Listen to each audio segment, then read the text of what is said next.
arises, what's the point? What's the point of fearing the world you're in once? Pretty much is the idea of today's episode. Now, of course, any human being who looks at life, there is a condition, a circumstance of analysis. That means your eyes perceive a physical, real landscape. And because there is a different density, you can say, between an event that is physically taking place and an event that takes place in your mind before physically taking place, you can see how there is fear. Fear sometimes, I feel this, the more observant the person is, the more actually fear they will have. You know, the more you see, the more there is to fear, believe it or not.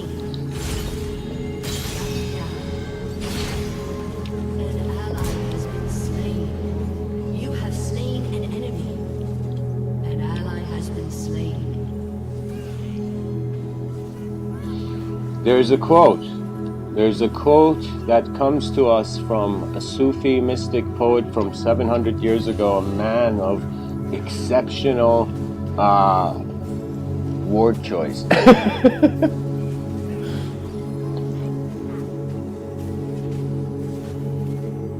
The quote comes to us from a man named Hafiz Shirazi, and Hafiz says, "Fear is the cheapest room in the house. I would like to see you living in better conditions." To the mystical mind, fear was a lack of effort behind the eyes.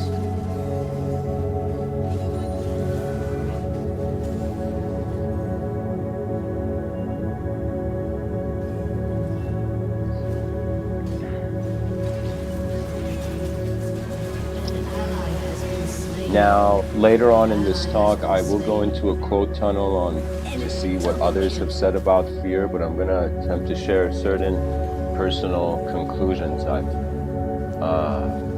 got from fear. You see, from a religious context, there was a time where I was very interested to see what does the idea of wisdom mean.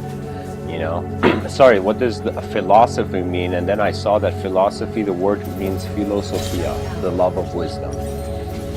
And then I wondered, what is wisdom? And I noticed that wisdom seems to be acknowledging the program you're in. Do you know? That means if you're on a soccer field, the wisdom is based on the intention of the environment to some degree. How is the environment moving? From a religious angle, it was very interesting because I wondered, what is wisdom from a religious sense if everything is found through a predestined divine will? I wondered about what does wisdom in a religious context mean, and I remember I saw some videos online, and the notion was that religion in a religious context, when there is other forces at work, it's fear of not seeing what is there. So you can say fear of God in the through a religious lens is wisdom. Why? Because God is how the phenomenology is being moved. You see, the difference between the religious mindset and the secular mindset is the religious mindset is seeing an agency outside of the personality.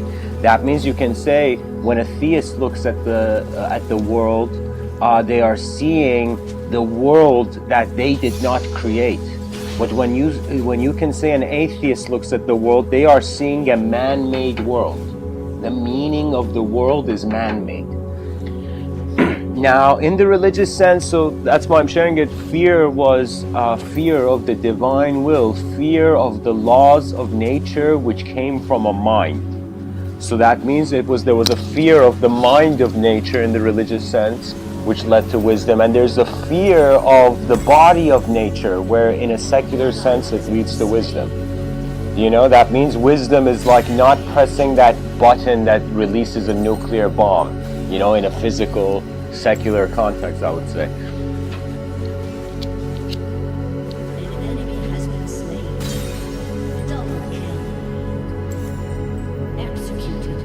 In my life, I've had moments where I've of course experienced fear.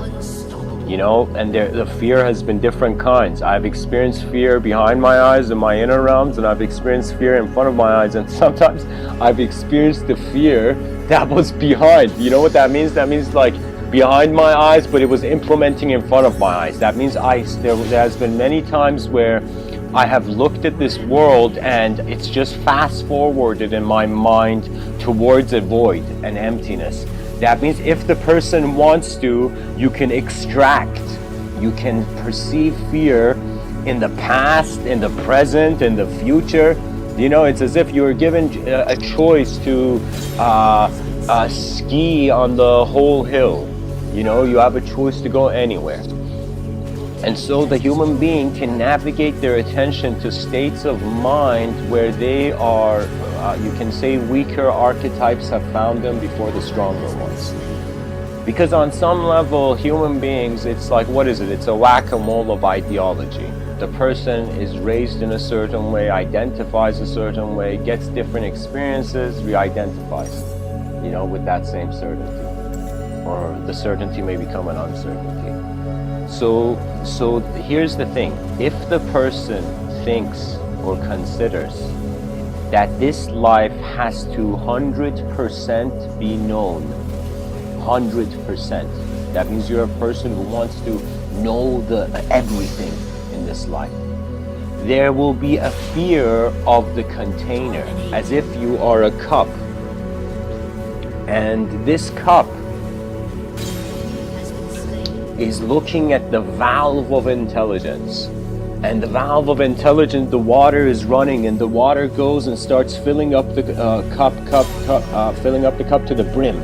And when it gets to the brim, it overflows. And I feel that the human being is a unique ideological container for something that never was an idea.